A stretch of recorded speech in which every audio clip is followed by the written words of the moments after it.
ICC code of conduct की खिलाफवर्जी पर fast bowler Khurram Shahzad और मोहम्मद अब्बास पर जुर्माना आयद कर दिया गया। दोनों बॉलर्स ने वेस्टइंडीज के बैटर्स को आउट करके जारहाना अंदाज में जश्न मनाया। हमेशा यही हो रहा है कि पाकिस्तान मैच भी हारता है, फिर या तो पूरी टीम के ऊपर जुर्माने लगते हैं या कुछ खिलाड़ियों के ऊपर जुर्माने लगते हैं। मैच जिताओ ना यार, ये कौन सी एग्रेशन है कि बैट्समैन को आउट करने के बाद मतलब शोर मचाओ, उछल कूद करो, उसके सामने सेलिब्रेशन ज्यादा करो। दैट्स नॉट द वे यार। हम एग्जांपल्स नहीं सेट करते, हम समझते हैं कि भाई बंदा स्टार बन गया, वो क्रिकेट से ऊपर चला गया। हाँ। ये गलत करते हैं। बिठाएं प्लेयरों को, ना जाए नामों पे, ना मीडिया का प्रेशर, सोशल मीडिया पे जो अपनी कैंपेन चलाते हैं ये लोग। किस चीज का डर है आप लोगों को यार? हम सवेरा हम जब तक एग्जांपल सेट नहीं करेंगे ये चीजें होती रहेंगी। इनमें से जितने लोग हैं, जिस जिसकी नीयत खराब हुई उसका गेम उसके बाद से निकल गया, जिस जिसकी नीयत खराब हुई है गेम। इस वक्त पूरी पाकिस्तान टीम के अंदर एक प्लेयर ऐसा है बाबर जो टेक्निकली सबसे अच्छा है। ऐसा ही है, सुन लो ना, टेक्निकली सबसे अच्छा। मैं रिजल्ट की बात ही नहीं कर रहा। बाबर अकेला मैदान में खड़ा था, इतिहास याद रखेगा, इतिहास के सुनहरे पन्नों में लिखा जाएगा कि बाबर आजम खड़ा रहा, बाकी सब धोखा दे गए। दिल खून के आंसू रोता है पाकिस्तान की कारकर्दगी को देखकर। जामी साहब, आप अंदाजा लगाएं कि गुज़िश्ता जो 8 टेस्ट मैचेस हैं, 3 ऑस्ट्रेलिया के खिलाफ, 2 साउथ अफ्रीका के खिलाफ, 2 बांग्लादेश के खिलाफ और 1 वेस्ट इंडीज के खिलाफ, जो पाकिस्तान से बाहर हमने खेले, उन 8 टेस्ट मैचेस में हमें शिकस्त का सामना करना पड़ा है। आगे एक मैच है, ठीक है ना, ये जो होना था रात गुजर गई, नई सुबह है, नई जिंदगी है, नया सफर है आगे का। आगे और बहुत सारी चीजें आनी है सामने। अब अगले मैच की तैयारी करें, जीते वहां से। मैं नहीं जाने दूंगा आपको इस दफा। जो चीज आप लोग बैठ के जो इस दफा कर रहे हो ना, मैं बिल्कुल नहीं जाने दूंगा। आप लोग सिलेक्टर हैं, आप लोग हेड कोच है, आप लोग सब कुछ है। आप लोगों ने बर्बाद की है सारी पाकिस्तान टीम। लानत है तुम लोगों के ऊपर, साले 2 टके के तुम लोग पता नहीं कहां से निकल कर आ जाते हो। पकड़ो, मारो इनकी पकड़ के, मार दो इनकी चड्डियां सालों के, दो इनको मिला के चाटे पकड़ के सालों के। मैं आपको चैलेंज के साथ कह रहा हूं, अगर 20वें नंबर तक भी रैंकिंग होगी, वहां भी चली जाएगी आपकी टीम किसी न किसी दिन। क्या स्टैंडर्ड रह गया आपका भाई? वेस्ट इंडीज और बांग्लादेश से भी 3rd क्लास स्टैंडर्ड रह गया आपका। बंद कर देनी चाहिए आपको test cricket. World test championship से पाकिस्तान 99% बाहर हो चुकी हुई है। WTC ये शुरू होते ही हमारा खत्म हो गया। ये टेस्ट टीम अभी तैयार हो रही है भाई। इनमें से सारे लड़के कोई खेला ही नहीं है इनमें से, सिवाय एक आजान ओवैस को। अगर आप साइड पे कर लें, उसके अलावा मैं पूछता हूँ कौन सा लड़का इस टेस्ट टीम में ऐसा है जो पिछले कई सालों से नहीं खेल रहा? भाई मुझे बता दो। सारे एक्सपीरियंस टेस्ट प्लेयर्स, और क्या नतीजा आपके सामने, क्योंकि बैटिंग मतलब है ही नहीं, वो कंसिस्टेंसी नहीं है कि 2 इनिंग्स में सस्टेन करे अपने आपको टेस्ट मैच में। प्रॉब्लम यही है, बॉलर्स के साथ भी यही, सस्टेन ही नहीं कर पाते अपने आपको 2 इनिंग्स में। अब आप देखें यार कि मतलब ये हाल है हमारी क्रिकेट का कि वो क्या कहते हैं, वो कब तोड़ा 12 ने मिला कुछ नहीं हुआ, ये कहावत वाली बात है। मैच भी हार गए, उसके बाद आज रिप्रिमांड भी हो गया, फाइन भी हो गया उनको, मोहम्मद अब्बास साहब को और खुर्रम शहजाद को, क्योंकि वो बड़ा ओवर एग्रेसिव सेलिब्रेशन कर रहे थे। मतलब ऐसी सेलिब्रेशन कर रहे थे, डीमेरिट पॉइंट दोनों के पड़ गए एक। इस सेलिब्रेशन ऐसे कर रहे थे कि आईसीसी के मैच रेफरी जेफ क्रो ने कहा कि they could have provoked the batsman into doing something harsh. अब भाई तुम्हारी ना तो पेस है ना कुछ है, ठीक है, चलो ऐसी पिच मिल गई जिस पे मौका मिल गया विकेट लेने का, ले लिया विकेट, बहुत अच्छा किया आपने, लेकिन मैच जिताओ ना यार। ये कौन सी एग्रेशन है कि बैट्समैन को आउट करने के बाद मतलब शोर मचाओ, उछल कूद करो, उसके सामने सेलिब्रेशन ज्यादा करो। दैट्स नॉट द वे यार। इस वक्त पूरी पाकिस्तान टीम के अंदर एक प्लेयर ऐसा है बाबर जो टेक्निकली सबसे अच्छा है। ऐसा ही है, सुन लो ना, टेक्निकली सबसे अच्छा। मैं रिजल्ट की बात ही नहीं कर रहा। मैं रिजल्ट की बात इस वक्त नहीं कर रहा। टेक्निकली सबसे अच्छा है, उसके अलावा कोई हमें प्लेयर्स नहीं नजर आते। मैं ये बात नहीं कर रहा कि टेक्निकली एक सिस्टम की बात, रन तो और करते हैं सब। शान ने भी रन किए हैं, सलमान ने भी रन किए हैं, रिजवान ने भी रन किए। ये देखें, ये जितने भी प्लेयर्स आप, मैं बात भी कर रहा हूं, ये सारे प्रॉपर फर्स्ट क्लास के प्रोडक्ट है भाई, ठीक है, ये प्रॉपर सिस्टम के प्लेयर हैं, ठीक है। अब प्योर टेक्निकली बात कर रहा हूं। मेरी बात हमेशा याद रखिएगा, जब आपने 400 रन चेस करने हैं या 400 बनाने हैं या बड़ा टोटल करना है, आपकी टीम के अंदर 3 से 4 प्लेयर ऐसे होने चाहिए जो प्रॉपर टेक्निकली अच्छे प्लेयर होने चाहिए। टेस्ट क्रिकेट के हिसाब से बात मैं कर रहा हूं, हमारे पास नहीं है। कौन सोच रहा है इन चीजों के बारे में? आपका Babar Azam out of form 42 पे रुका हुआ अभी तक, 42 आउट ऑफ फॉर्म। उसके बाद कितने आपके प्लेयर ऐसे हैं जो 40 से ऊपर के हैं? नहीं है। तो जब आपने टेस्ट क्रिकेट में बड़े रन्स करने हैं तो भाई आपके पास एक आध प्लेयर 50 या उससे ऊपर का होना चाहिए, बाकी 2 3 4 प्लेयर आपके पास 40 40 45 की एवरेज वाले होने चाहिए। तो ये कैसे होगा? जब आप रन्स करेंगे, टेक्निकली अच्छे होंगे, तब होगा।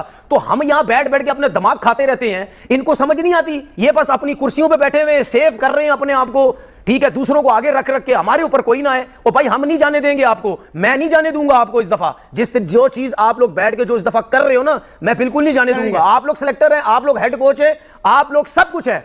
आप लोगों ने बर्बाद की है सारी पाकिस्तान टीम। इनमें से जितने लोग हैं, जिस जिसकी नीयत खराब हुई उसका गेम उसके बाद से निकल गया, जिसकी नीयत खराब हुई है, गेम निकल गया। अबे तुम कितनी भी इनसे तुम इनको इनके साथ नए बच्चे खिला कर भी तुम उनको खराब करके उनको बाहर कर देते हो। बहुत सारे तो ऐसे नाम है जो गायब है बिल्कुल ही। लेकिन भाई कल मैंने ये सवाल जलालुद्दीन साहब से किया था, सवाल मैं आपके सामने भी प्लेस करता हूं। ये कैसा क्रिकेट बोर्ड है, ये कैसे सिलेक्शन कमेटी है, ये कैसे एनसीए के लोग हैं कि अपने ही प्लेयर्स के साथ ये मैच डाल रहे होते हैं। इन्होंने कामरान गुलाम के साथ अपना मैच डाला, इन्होंने जो सऊद शकील के साथ अपना मैच डाला। अभी पाकिस्तान को वहां पे जरूरत थी मिडिल ऑर्डर बैट्समैन की, अब्दुल्ला फजल अनफिट हुए हैं, पहले अब्दुल्ला शफीक को भेजा, फिर जो मिडिल ऑर्डर भेज रहे हैं कामरान गुलाम की जगह सऊद शकील को भेज रहे हैं कि जिसकी फिटनेस में खुद भी डाउटफुल है। तो ये तो प्लेयर के साथ जो क्रिकेट बोर्ड मैच डालेगा तो उसकी नीयतों में जब यह हाल होगा तो फिर पाकिस्तान क्रिकेट कैसे बेहतर होगी? अली ये तो असद क्या नाम है जिनकी सऊद शकील की आप बता रहे हैं, मुझे तो उसकी फिटनेस भी डाउटफुल लगती है यार। मैं सीधी सी बात करूं क्योंकि वो तो साहब वो वाहिद कंटेस्टेंट था कप्तान बनने का। इस वक्त दिल खून के आंसू रोता है पाकिस्तान की कारकर्दगी को देखकर। जामी साहब आप अंदाजा लगाएं कि गुज़िश्ता जो 8 टेस्ट मैचेस हैं, 3 ऑस्ट्रेलिया के खिलाफ, 2 साउथ अफ्रीका के खिलाफ, 2 बांग्लादेश के खिलाफ और 1 वेस्ट इंडीज के खिलाफ, जो पाकिस्तान से बाहर हमने खेले, उन 8 टेस्ट मैचेस में हमें शिकस्त का सामना करना पड़ा है।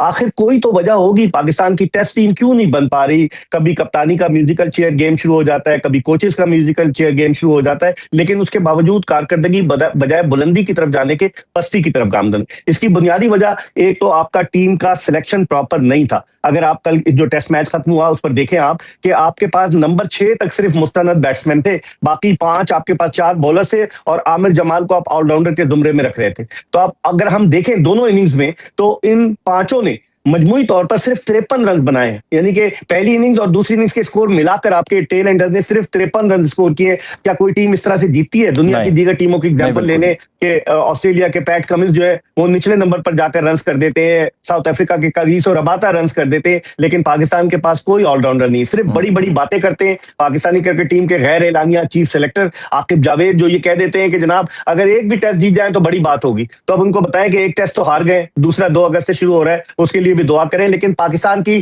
क्रिकेट टीम की कारकर्दगी दिन ब दिन जवाल की तरफ गामदन है। उसकी एक और वजह भी है जामी साहब कि जब हमारे मुल्क में होम सीरीज होती है तो हम टर्निंग ट्रैक्स बनाते हैं। हमेशा यही हो रहा है कि पाकिस्तान मैच भी हारता है, फिर या तो पूरी टीम के ऊपर जुर्माने लगते हैं या कुछ खिलाड़ियों के ऊपर जुर्माने लगते हैं। अब हुआ ये था कि अब्बास ने भी सेलिब्रेशन की थी, खुर्रम शहजाद ने भी सेलिब्रेशन की थी आउट होने के बाद। मुझे पर्सनली लगता है कि अगर सेलिब्रेशन वगैरह कर रहे हैं उस पर आपको इतना ज्यादा सख्ती नहीं दिखानी चाहिए, लेकिन खुर्रम शहजाद के ऊपर मैच का 15% जुर्माना भी लगाया गया, मैच फीस में से कटौती होगी, प्लस एक डिमेरिट पॉइंट दे दिया गया। अब्बास को वार्निंग दी है और उनको वार्निंग के बाद छोड़ दिया गया, फाइन नहीं लगाया गया, अलबत्ता उनके ऊपर एक डिमेरिट पॉइंट लगाया गया। तो अली साहब कल पाकिस्तान का ऐसा दिन था, बहुत दुख हुआ क्योंकि 8 कंसेक्यूटिव टेस्ट मैचेस आप हार चुके हो। ओवरसीज की अगर आप बात करो तो आपको जीत ही नहीं मिली, कहीं भी आप गए ओवरसीज में तकरीबन एक लंबा अरसा गुजर गया, 2 साल गुजर गए हैं, आपको एक भी टेस्ट मैच में जीत नहीं मिली। कप्तान बदल गया, शान से बाबर आ गए, बाबर से अभी आप पहले शान मसूद थे, लेकिन कोई रिजल्ट में फर्क नहीं पड़ा और लगातार पाकिस्तान जो है वो हार पे हार ले रहा है। होता बस ये या तो WTC के जो पॉइंट्स होते हैं उस पर स्लो ओवर रेट लग जाता है, उसकी वजह से मसला आ जाता है, नहीं तो अब इंडिविजुअल प्लेयर्स जो थे अब्बास और खुर्रम शहजाद उनके ऊपर जुर्माना लग गया। अलबत्ता इस टेस्ट मैच में अगर आप कुछ कहते हो कि कुछ पॉजिटिव क्या हुआ, तो मेरे ख्याल से वो अब्बास का पॉजिटिव हुआ, जिस तरह से उन्होंने बॉलिंग किया और एक फाइटर के तौर पे मैं कह सकता हूं कि इस पूरे टेस्ट मैच में अगर कोई एक फाइटर था जिसने बॉलिंग के साथ भी फाइट की, एंड में कुछ बैटिंग भी हल्की करके दिखाई। वाले से डेल स्ट्रेन ने भी कहा है कि जो टेस्ट का नंबर 1 बॉलर है ना मेरी नजर में वो अब्बास है। तो दोस्तों ये रही आज की वीडियो। जैसा कि आज की वीडियो में आपने देखा, वेस्ट इंडीज़ के खिलाफ पहले टेस्ट में 90 रन की हार के बाद पाकिस्तान की मुश्किलें और बढ़ गई हैं। अब ICC ने पाकिस्तान के 2 तेज गेंदबाज मोहम्मद अब्बास और खुर्रम शहजाद पर अनुशासनात्मक कार्रवाई की है। दोनों खिलाड़ियों को ICC कोड ऑफ कंडक्ट के उल्लंघन का दोषी पाया गया है। दरअसल ब्रायन लारा क्रिकेट एकेडमी में खेले गए मैच के दौरान दोनों गेंदबाजों ने विकेट लेने के बाद बल्लेबाजों के बेहद करीब जाकर आक्रामक अंदाज में जश्न मनाया। ICC ने इसे खेल भावना के खिलाफ माना और आर्टिकल 2.5 के तहत लेवल 1 का उल्लंघन करार दिया। इस नियम के मुताबिक कोई भी खिलाड़ी ऐसे शब्द, इशारे या व्यवहार नहीं कर सकता जिससे आउट हुए बल्लेबाज को उकसाने या विवाद की स्थिति पैदा हो। पाकिस्तान को पहले ही मैच में हार का सामना करना पड़ा था और अब टीम के 2 खिलाड़ियों पर ICC की कार्रवाई ने उसकी मुश्किलें और बढ़ा दी हैं। तो दोस्तों ये रही आज की वीडियो। आई होप आज की वीडियो आप सभी को बहुत अच्छी लगी होगी। अपनी राय हमारे साथ कमेंट बॉक्स में ज़रूर साझा करें। मिलते हैं ऐसे एक और नए वीडियो में। नमस्कार।